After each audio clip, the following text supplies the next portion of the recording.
Given his mental incapacity, the American people deserve to know who was running the country the last 4 years. Today, as we seek to answer this question, it is deeply disappointing but not surprising that most Democrats on this committee have chosen to all but boycott the hearing and have failed to call a single witness. They have chosen to ignore this issue like they ignored President Biden's decline. Their absence speaks volumes, an implicit admission that the truth is too inconvenient to face. By refusing to engage in this critical examination, they abdicate their responsibility to the American people. This de facto boycott is not just a refusal to participate, it's a refusal to serve the American people who deserve answers about who is truly leading their government. President Biden's decline did not suddenly begin in June of 2024. It was a persistent and obvious truth that was evident for years to anyone who was willing to see it. This reality did not require special insider knowledge or investigative reporting to uncover. We didn't need Jake Tapper and Alex Thompson to tell us what millions of Americans could freely observe with their own eyes. The truth was glaringly obvious. Anyone who was paying attention could tell that the emperor had no clothes. I believe there is a constitutional crisis. It's the collapse of Congress asserting its Article I authority to make decisions about the well-being of the American people.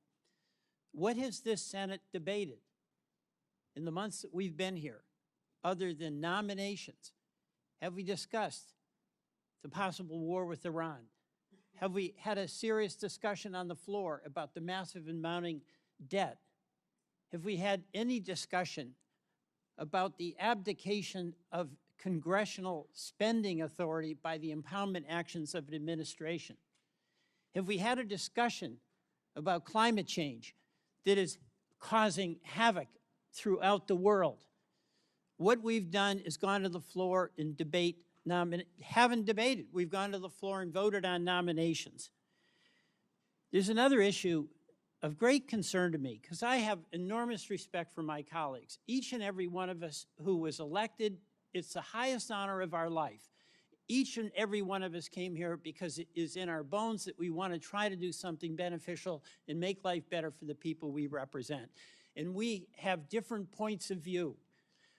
But instead of this Congress debating those different points of view about oil exploration, or about clean energy, about a good healthcare system, what we do is turn that debate into personal accusations of motivations, of cover-up, of conspiracy, of bad character, of demeaning folks who disagree with us. So we never get to the discussion about how do we have a healthcare system that works for the people in Texas, the people in Louisiana, and the people in Vermont. We never get to the discussion about, are we going to deny the reality of what we know is true, climate change, and how do we address that in a way that maintains a strong economy and actually builds a strong economy? We get into the accusations that if you disagree with me, you're a left-wing radical. We get into these discussions that if you disagree with me, you're a Marxist. We get into these discussions that fan the perception of the people we all represent, who desire nothing more than be able to take care of the families, live with some security, make a contribution in the communities where they live. That if a person disagrees with you, they are a bad person. We will get nowhere with that approach. Now, so many of the things that happened in the Biden administration, I totally supported, and many of you totally opposed. Those are policy disagreements. He came in with COVID. We got through COVID. We can debate about how we did it, but that was an accomplishment. The American Rescue Plan, we had the biggest jobs creation in the history of the country. The CHIPS and Science Act, acknowledging that we have to have a strong economy and be able to have the best chips here manufactured in the United States. We did that. The Federal Disaster Program, improved significantly. And I can go on. And I'll take up something where we didn't do well, and that's immigration. You won that argument. But does it mean that those who disagreed with you and along the way were bad people, should be labeled Marxist, should be condemned? The American people ultimately gets to decide.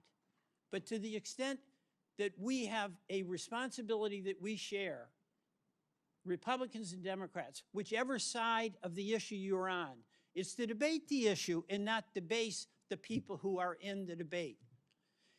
That's what I see as the crisis that we're facing in this Congress. Our refusal to engage in the serious discussion about the issues that are having such an impact on the people we represent.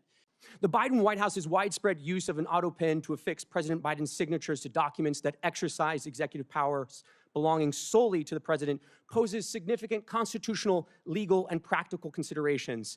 Once the president's signature is copied and loaded into the auto pen, the machine can sign documents as the president himself would. To be blunt, by using the auto pen, anyone can sign documents as the president himself. Now, to be clear, I'm not here today to suggest that the auto pen is bad. It's just technology. I'm here today because of questions concerning President Biden's capacity and whether the auto pen was used to usurp presidential power or to conceal the president's decline. As the sitting president's mental acuity declined, potentially to the point of incapacitation, his administration's expansion of the powers of the presidency raises more questions than answers. Any investigation into this matter should focus not only on whether President Biden directed or authorized subordinate staff to take action in certain instances, but whether he had the capacity to do so at all. The 25th Amendment lays out clear procedures for what to do when the president is incapacitated. It was carefully drafted and informed by our nation's history.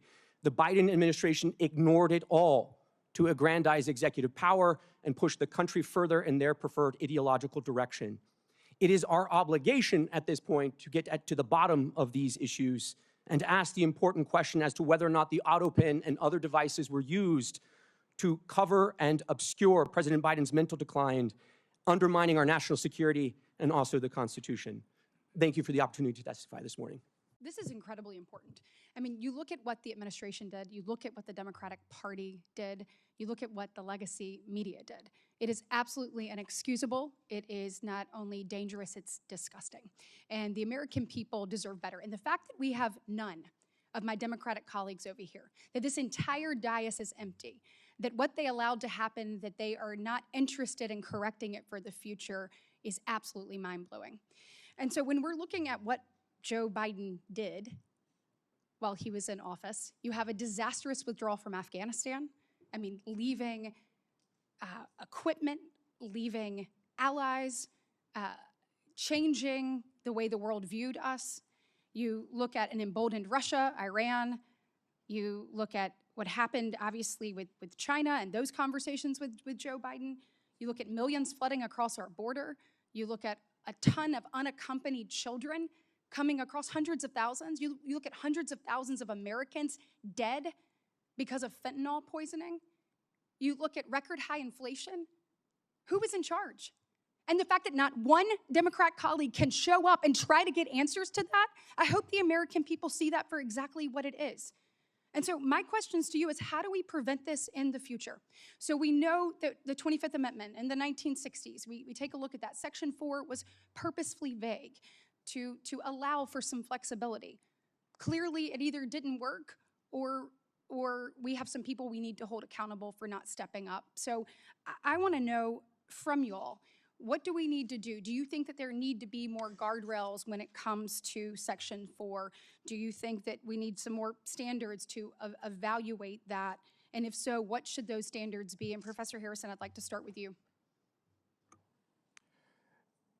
Senator, this is the question about further implementation of the Section 4 is one that has not received a lot of attention because fortunately, the country has not needed it very often. I think that this is a situation in which Congress's power is pretty limited because the Constitution by design put a somewhat vague but nevertheless meaningful concept, think which it- is ability on the part of the president Right, to and it act also means in the good hands of a faith. political process. That's the Yes, last thing and I'll good say. faith. Yes. And I don't Yeah, think, yes. obviously, we don't have that here. Mr. Ward, do you have any opinion on that? Yes, Senator. So you said, should we hold folks accountable and should there be some reforms? The Yeah. answer would be both. Yes. So, your colleague on the Democrat side who did attend, Senator Welch, said, hey, this is just kind of retrospective. We need to move on. I would strenuously disagree with that. The only ability to move forward is if there's an accounting of what was undertaken under the Biden staff, the Biden personnel, the bureaucrats, and the cabinet. And one thing I'll just say is this very issue was debated by Republicans in 1988 in the Miller Commission report at the University of Virginia. Republicans had the open and honest, transparent discussion about the end of the Reagan presidency and whether or not there were other guardrails that needed to be imposed on the 25th Amendment. Some discussions were about the inclusion of a mental health professional on the White House medical team, whether the Surgeon General should oversee the inclusion of medical reporting as part of Section 4, Clause 4 of the 25th Amendment. All I'll say is all of those things have been set aside. There has been no legitimate discussion in the years since about how to make the 25th Amendment more robust and how it could actually operate in the instance that the president Right, and do we lacked need to capacity. more clearly define what unable means in the 25th Amendment? Oh, I think most certainly, and I think there should be. Look, the other issue, and a number of legal academics, former colleagues of Professor Harrison, have taken this up over the years. I mean, Professor Calabresi wrote about this 20 years ago, that there needs to be a more precise definition, and there are lots of issues related to succession. There clearly does, because, I mean, even from all of us from the outside, we're saying there is a problem. And the fact that we could get no one on the inside to actually take a look at what they already knew to exist and then be able to hold them accountable, we have to have other guardrails moving forward. And that is absolute. So we need to be talking today about what those guardrails are. I have a question. I'm running out of time. It's two things. One, senior staff. So I have been a senior staff member. You take an oath when you get to come and work in this body. You want to make sure you're doing what's best for the United States of America, for the state you serve, all of the things. Is there any way to hold senior staff accountable for either helping to cover up and or moving people to the side? Because it is clear that there are people within this administration that saw that, and they should be sitting in front of us today answering the question of why they turned their back on America, because that's exactly what they did. And so whether it's secretaries, whether it's people in the administration, or whether it is senior staff, we deserve some accountability and we deserve some answers. And then my last question will be for Mr. Spicer, legacy media. How in the world do we hold them accountable? If all of us on the outside can see it and we are saying, get to the bottom of this, but yet they refuse, what mechanism should we put in place to be able to hold them accountable for not actually following what is clearly in front of them? Senator, you're asking the right question. When it comes to accountability, it can't be overstated. When the Biden White House stripped 440 White House hard passes from independent journalists, they were attempting to control the narrative, to make sure that no one who wanted to hold them accountable was silenced. Part of what I think this administration has done so well is bringing in new voices, people from disparate backgrounds of all sorts, to ask the White House press secretary, to ask the senior staff, and to be able to hold them accountable. Part of it is allowing other voices in the media. We've seen what the legacy media did, but that's why I think the growth of independent media is so healthy for our democracy, and we need more of it, not less. Thank you. And then the senior staff question, please. Yeah, look, Senator, I mean, senior staff from the first Trump administration were brought in before committees and investigated for their participation in drafting the president's remarks on January 6th, for drafting a speech. So if there was an effort by senior staff, the Politburo, as they seem to like to have called themselves, if they were purposely distancing cabinet members, evading difficult Q&A with press, all as an attempt to conceal the president's mental acuity, yes, they should be held accountable. Thank you. If you go back through our history, Senator, so Grover Cleveland, Wilson, FDR, JFK, President Johnson, President Biden, it's almost a Democrat sport to keep from the American people the health and acuity of the chief executive. They've been doing this for a long time, but this is of another level, especially as Mr. Spicer was mentioning, the complicity of the national media in obscuring this, but also that cabinet officers would go to the lengths of avoiding interacting with the chief executive because they were fearful that they would have to speak to his diminished capacity. And I'm running out of time, and it was of particular concern that the media seemed to never ask him about executive actions and policy. Favorite flavor of ice cream? Yes. Why he was pushing dangerous criminals into the interior of this nation? No. And that is why I think this hearing was so very important.